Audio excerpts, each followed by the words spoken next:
The biting sting of ridicule cut deeper than the unforgiving Kansas winds as Zelda Summers clutched the doctor's letter in her trembling hands, the words "barren condition" burning through the paper like acid.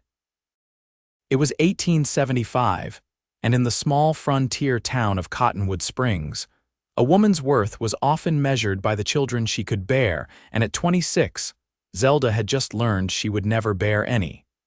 The journey home from the doctor's office in Topeka was a blur of tears and heartache. Her husband, Thomas, had been clear about wanting a large family when they wed 4 years prior. Their arguments had grown more frequent and bitter with each passing month that brought no child, until finally, he had packed his belongings and left on the eastbound train 3 months ago, divorce papers left coldly on their dining table. Now, as Zelda stepped down from the stagecoach, the whispers began immediately. Mrs. Holloway and Mrs. Peterson huddled together near the general store, their eyes tracking her movement, lips moving rapidly behind gloved hands. "Poor barren thing," Mrs. Holloway said, her voice intentionally loud enough to carry. "No wonder Thomas left. What use is a wife who cannot give a man children?" Zelda lifted her chin and straightened her back, clutching her reticule so tightly her knuckles whitened. 4 years in Cottonwood Springs had taught her that showing weakness only invited more cruelty. She walked with measured steps past the whispering women, past the sheriff's office where Deputy Collins tipped his hat with uncomfortable pity, and toward her small millinery shop at the edge of town. The bell above the door jingled as she entered, the familiar scent of fabric, ribbons, and hat blocks offering small comfort. This shop, her creation, was the one thing Thomas couldn't take from her. She had used her inheritance to purchase it shortly after they married, much to his disapproval. "A wife's place is in the home," he'd insisted, preparing for children. Zelda removed her gloves and hat, hanging them carefully before moving to the workbench. She had 3 orders to complete by week's end: a practical bonnet for the banker's wife, a stylish riding hat for the 16-year-old daughter of the hotel owner, and a mourning hat for the recently widowed Mrs. Jenkins. Work would keep her mind occupied at least. The bell jangled again, and Zelda looked up, composing her face into a professional smile that faltered when she saw it wasn't a customer, but Ida Tompkins, the town's most notorious gossip. "I heard the news," Ida said without preamble, removing her shawl and settling onto the customer chair without invitation. "Thomas always did want children. My sister in Topeka wrote that she saw him boarding a train with a young woman, heading to Chicago apparently." Zelda's hands stilled on the fabric she'd been cutting. "Did you need a hat, Mrs. Tompkins?" "Oh no, dear, I just thought you might need some company, what with your condition and all." "My condition is that I have orders to fill," Zelda replied, her voice steadier than she felt. "And unless you're here to place one, I'm afraid I must ask you to leave." Ida's face pinched with offense as she rose. "Well, no need to be unpleasant. I was only trying to be neighborly, though I suppose being barren has made you bitter as well." The door slammed behind her, rattling the glass panes. Zelda sank onto her stool, hands covering her face as tears threatened again. The doctor had explained that a childhood fever had scarred her internally, making conception impossible. "Some women aren't meant to be mothers," he'd said with clinical detachment, as though discussing a broken piece of furniture rather than her shattered dreams. That evening, as Zelda closed her shop and walked to her small home at the edge of town, the sound of approaching hoofbeats made her turn. A wagon rumbled down the main street, driven by a broad-shouldered man she didn't recognize. In the back, 4 children of varying ages were seated amid household goods and furniture. The wagon stopped outside the abandoned Hunter place across from her home, a modest but sturdy farmhouse that had stood empty since old Mr. Hunter passed on last winter. The man climbed down, then reached up to help the children one by one. "Careful now, Lucy," he said to a girl of perhaps 10, who nodded solemnly as she helped a younger child down. Zelda paused, watching as the man tall and lean in a weather-worn duster unloaded a trunk.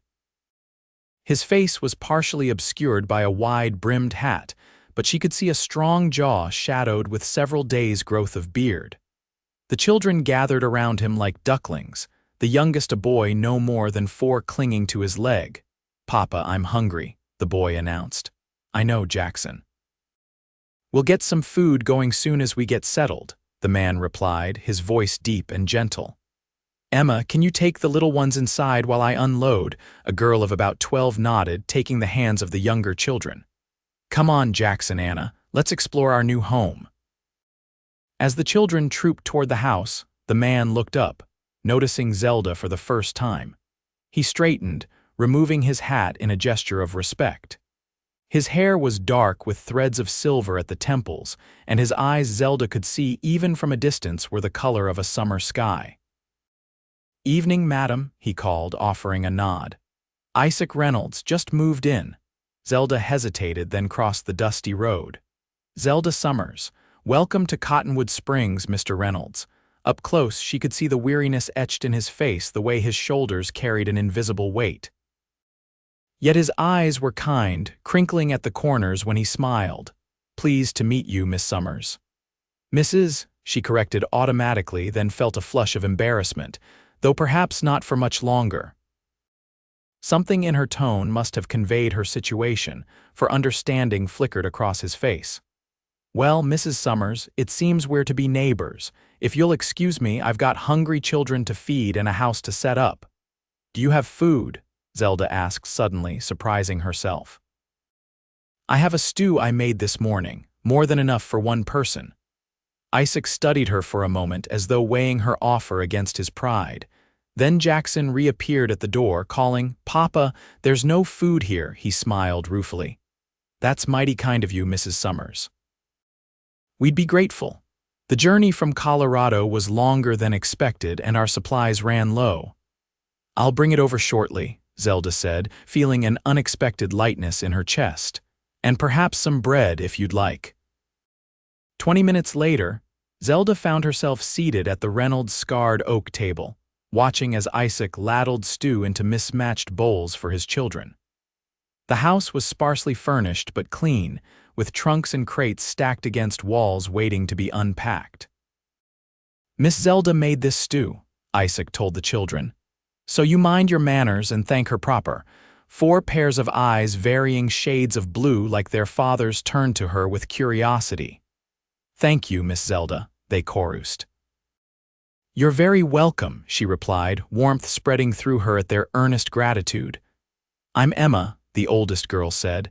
"That's Lucy, and Anna is 7 and Jackson is 4. "It's lovely to meet you all," Zelda said, noting the lack of a mother's presence. "Have you come far?" "From a ranch near Denver," Isaac answered, settling into his chair with his own bowl. "After my wife passed last winter, it got hard to manage on my own. My brother wrote that there was work here as the new stable master for the stage company." "I'm sorry about your wife," Zelda said softly. "Sarah's been gone almost a year now," Isaac said, a shadow crossing his face. "Childbirth fever after Jackson." Zelda felt a pang of sorrow mixed with irony.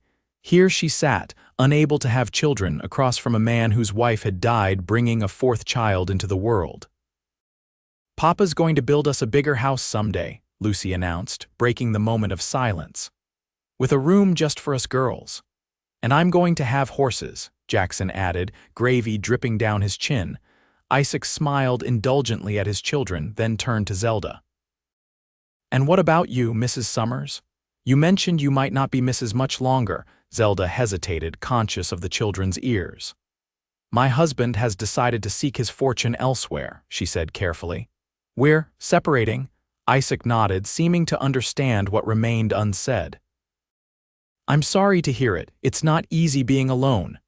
"I have my millinery shop," Zelda said, a note of pride entering her voice. "I make hats for most of the ladies in town." "Hats?" Emma perked up. "Like fancy ones with ribbons and feathers?" "Sometimes," Zelda smiled. "Would you like to see my shop sometime?" The girl nodded enthusiastically, and for the first time in months, Zelda felt a genuine smile form on her lips. The next morning, Zelda arrived at her shop earlier than usual, eager to escape the emptiness of her house. To her surprise, Isaac Reynolds was already outside the stagecoach office across the street, deep in conversation with Mr. Patterson, the stage company owner. As she unlocked her door, Isaac noticed her and tipped his hat. She nodded in return, feeling a flutter of something unfamiliar. It had been a long time since a man had looked at her with simple friendliness, without the undercurrent of judgment that had become commonplace in Thomas's gaze. The bell chimed as she entered her shop, and she set about preparing for the day, arranging spools of ribbon and checking her inventory of hat forms. A knock at the door startled her. It was too early for customers. Isaac stood outside, hat in hand. "Morning, Mrs. Summers." "Hope I'm not disturbing you." "Not at all," she said, opening the door wider. "Is everything all right?" "Fine, yes. I wanted to thank you again for the meal last night. The children were asking about you this morning." He glanced around the shop with appreciation. "This is quite an establishment you have." "Thank you. It's modest, but it's mine." "Nothing modest about skill," he said, examining a completed hat on display. "My Sarah used to say that a person's hands tell their story. Yours must tell quite a tale." Zelda felt heat rise to her cheeks at the unexpected compliment. "Your children are lovely, Mr. Reynolds. You've done well with them." "Isaac, please, and thank you, though I can't take all the credit. They're good kids despite having a father who's still figuring things out." He hesitated, turning his hat in his hands. "Actually, that's partly why I'm here. Emma's been looking after the younger ones, but with school starting next week, I'm in need of someone to watch Jackson and Anna in the afternoons. Mr. Patterson mentioned you might know of someone suitable." Zelda considered for a moment. "Mrs. Wilson sometimes takes in children, but she's getting on in years. There's also Betsy Logan, though she has 3 of her own already." Isaac nodded, disappointment evident. "I see. Well, if you think of anyone else." "I could do it," Zelda heard herself say, as surprised by the offer as Isaac appeared to be. "I mean, they could stay here with me in the afternoons. The shop is quiet most days, and there's a small room in the back where they could play." "I couldn't impose. It's not an imposition," Zelda interrupted. "I'd enjoy the company, truthfully." The admission cost her something in pride, but the warmth in Isaac's eyes made it worthwhile. "That's mighty generous, Mrs. Summers." "Zelda," she corrected.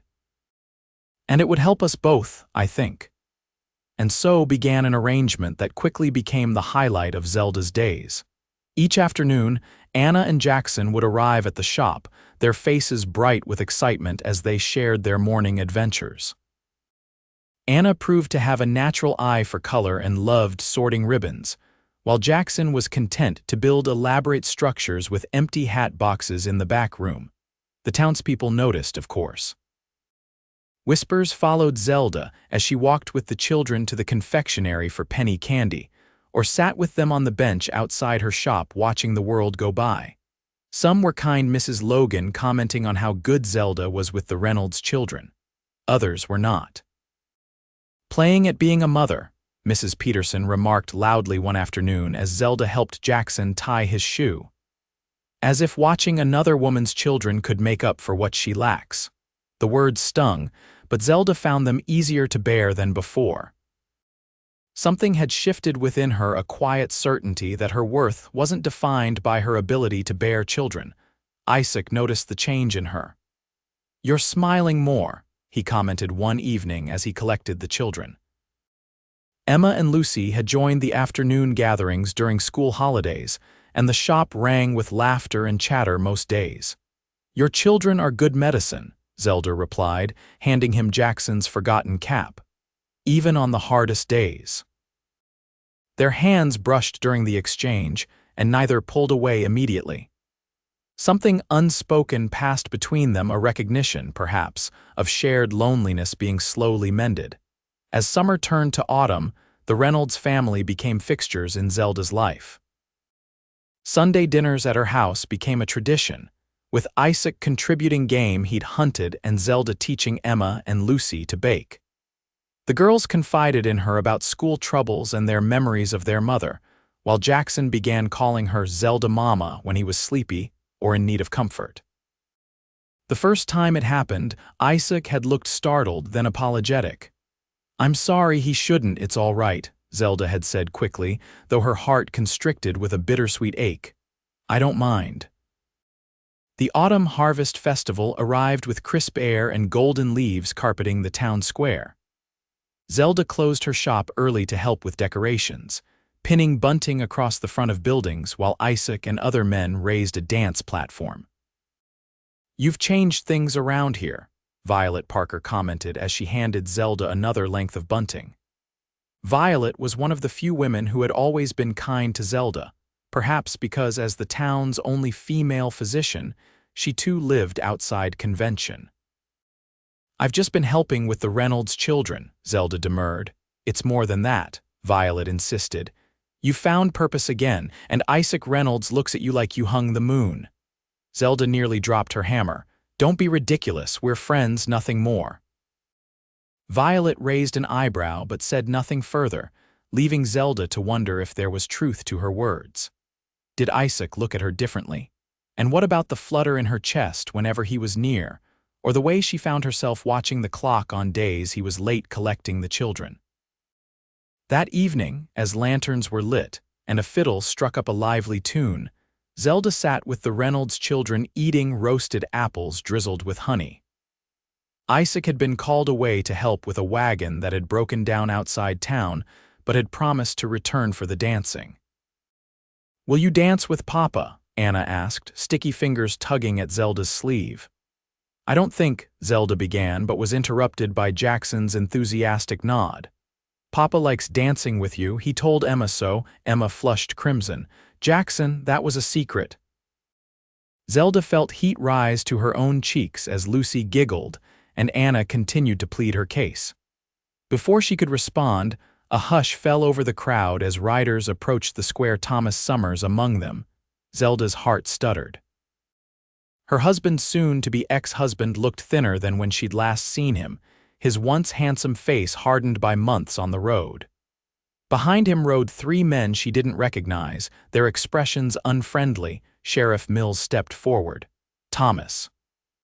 Didn't expect to see you back in Cottonwood Springs." "Just passing through," Thomas replied, his gaze scanning the crowd until it found Zelda. "Got some business to settle." Zelda felt Emma's hand slip into hers as Thomas dismounted and strode toward them. The music had stopped, and she was acutely aware of the townsfolk watching. "Zelda," Thomas said, stopping before her, "you're looking well." "Thomas," she acknowledged, her voice steadier than she felt. "What business brings you here?" "Our business," he said, lowering his voice. "The divorce papers. I need your signature before I head to California." Relief mingled with a renewed sense of hurt. Not even a proper greeting, just business. "You could have sent them by post. Wanted to make sure there were no complications." His gaze fell on the children clustered around her. "I see you found substitutes for the family you couldn't give me." The cruelty of the words hit her like a physical blow. Emma's grip on her hand tightened.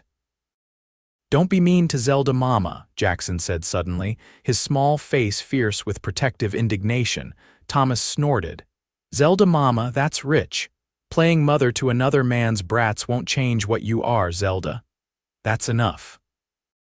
Isaac's voice cut through the tension as he strode into the square, dust from the road still on his clothes. He positioned himself between Thomas and Zelda, his normally gentle demeanor replaced by cold anger. "You'll speak respectfully to Mrs. Summers, or you won't speak to her at all." Thomas sized up the taller man, something calculating in his gaze. "This your new arrangement, Zelda? Taking care of his kids in exchange for protection?" "Mr. Summers," Sheriff Mills interjected, stepping closer. "I suggest you state your business and move on." We were enjoying a peaceful celebration. Thomas's companions had dismounted now, flanking him with hands resting too casually near their gun belts. The mood of the gathering had shifted from festive to wary, with mothers drawing children closer and men moving subtly to place themselves between the newcomers and their families. "The papers are in my saddlebag," Thomas said finally. "Get them signed and I'll be on my way." As the sheriff accompanied Thomas to retrieve the documents, Isaac turned to Zelda, concern evident in his eyes. "Are you all right?" she nodded, though her hands trembled slightly. "I'm sorry you and the children had to witness that. Don't apologize for him," Isaac said firmly. "Emma, take your siblings to Mrs. Parker, please." Emma nodded, understanding the gravity of the situation. As the children moved away, Isaac took Zelda's hands in his. "Whatever happens, you're not alone in this," he said quietly. "You know that, don't you?" The sincerity in his voice brought tears to her eyes. "Thank you," she whispered. Thomas returned with the papers, thrusting them toward Zelda with impatience. She took them with dignity, moving to a nearby table to review and sign them. As she wrote her name on the final page, a weight seemed to lift from her shoulders, the end of a chapter that had brought more pain than joy. "It's done," she said, returning the papers to Thomas. "I wish you well in California." Something flickered in Thomas's eyes, perhaps surprise at her composure or regret at what might have been. Then it was gone, replaced by cool indifference. "Goodbye, Zelda." As Thomas and his companions rode out of town, the tension slowly dissipated. The fiddle struck up again, tentatively at first, then with renewed vigor as people returned to their celebrations. "Would you like to go home?" Isaac asked gently. "I can take you and the children." Zelda looked around at the lantern-lit square, at Emma and Lucy watching anxiously from where they stood with Mrs. Parker, at Jackson who waved when he caught her eye. These people, this makeshift family she'd found, had brought joy back into her life when she'd thought it gone forever. "No," she decided. "I'd like to stay and dance if you're still willing." The smile that spread across Isaac's face was like sunrise after a long night. "I've been waiting all evening to ask you." As Isaac led her onto the dance floor, his hand warm and steady at her waist, Zelda felt the curious eyes of the townspeople. For once, she didn't care what they thought. Let them talk. Let them whisper about the barren woman dancing with the widower and his 4 children. Their judgment couldn't touch the happiness she felt in this moment. The weeks following the Harvest Festival brought change to Cottonwood Springs. The first snow dusted the plains, and preparations for winter occupied everyone's thoughts. Zelda's shop did brisk business in warm bonnets and hat muffs, while Isaac worked long hours ensuring the stagecoach horses were properly shod for icy roads. Despite their busy schedules, they found time for each other. Isaac would stop by the shop with coffee on cold mornings, and Zelda made sure the children had warm meals waiting when they arrived after school. Their Sunday dinners continued, now held at the Reynolds home where the children could play freely afterward. It was during one such dinner, as Zelda and Isaac washed dishes side by side in comfortable silence, that he finally spoke the words that had been growing between them. "I love you, Zelda," he said simply, his hands stilling in the dishwater. "I think I have since that first night you brought us stew." Zelda's heart seemed to stop, then race forward. "Isaac, you don't need to say anything," he continued. "I know it might be too soon after everything with Thomas. But I wanted you to know that what I feel for you isn't gratitude or convenience, it's love, pure and simple." Zelda set down the plate she'd been drying and turned to face him fully. "It's not too soon," she said. "I love you too, and the children, more than I thought possible." The joy that lit his face made him look years younger. He reached for her, water dripping from his hands onto her dress as he cupped her face. "I never thought I'd find love again after Sarah, never thought I'd want to." "I know," Zelda whispered. "I felt the same." Their first kiss was gentle, a promise of tenderness that brought tears to Zelda's eyes. When they parted, the weight of unspoken concern still hung between them. "I can't give you children, Isaac," she said, needing him to understand completely. "The doctor was certain." Isaac brushed a strand of hair from her face, his touch reverent. "I have 4 wonderful children who already love you. Our family is already complete." "The town will talk," she warned. "They always do." "Let them," he said with a shrug. "We know the truth of our hearts." From the doorway came a small gasp, and they turned to find Emma watching them, her eyes wide. "Are you going to be our new mother?" she asked, hope and uncertainty warring in her voice. Isaac looked to Zelda, letting her answer. "If you and your siblings would want that," she said carefully. "And if your father is asking what I think he's asking." Isaac dropped to one knee right there in the kitchen, water still dripping from his hands, taking hers in his. "Zelda Summers, will you marry me and be a mother to my children? Will you let us love you for the rest of our days?" Emma's squeal of delight brought the other children running, and soon the kitchen was filled with excited chatter as Zelda, laughing through tears, said yes. They married on Christmas Eve, in a ceremony attended by the whole town. Even those who had once whispered unkindly about Zelda's barrenness seemed moved by the sight of Isaac, and his children standing proudly beside her at the altar. "I now pronounce you husband and wife," Reverend Collins declared.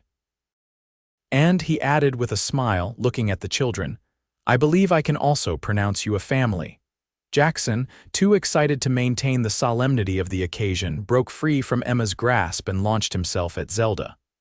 "Mama," he cried, using the name he'd begun calling her openly since the engagement. "You're our mama now for real." Laughter rippled through the church as Zelda knelt to embrace him, holding out her arms so that Anna, Lucy, and Emma could join in. Isaac enfolded them all in his embrace, and in that moment, surrounded by the love of her new family, Zelda knew she had found her place in the world.